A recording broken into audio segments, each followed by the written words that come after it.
The album we're talking about today is Aesop Rock's 6th album, Skelethon.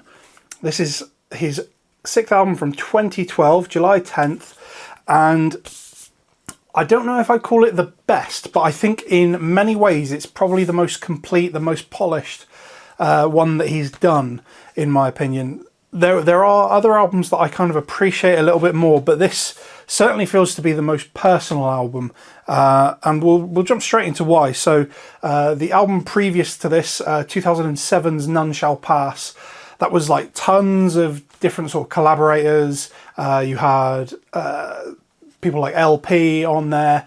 Production-wise, you have Blockhead doing a lot of the production. This, production-wise, is just Aesop Rock himself. The overwhelming theme on this, in terms of the sound, and also from review or interviews from the time, seems to be sort of around depression and a lot of references to death and things like that. And you can kind of even hear that just in the way the instrumentals are put together. So yeah, as far as the music goes, as far as the lyricism goes, it is pretty fantastic top to bottom. I would say side A and side B, like no skips, and like I mean that in terms of these are some of the best tracks he's ever done.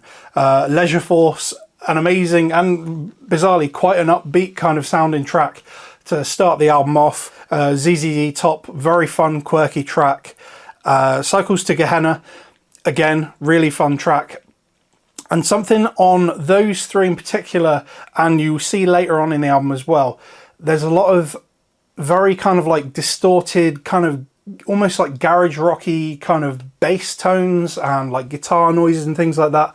It's a lot less like hip-hop sounding than you might expect from a hip-hop album. Side B starts off with track 4, Zero Dark 30, and I think this in many ways may be my favourite, certainly my favourite single that Aesop Rock has ever done, and it is definitely up there in terms of just tracks in general. You've got some phenomenal artwork.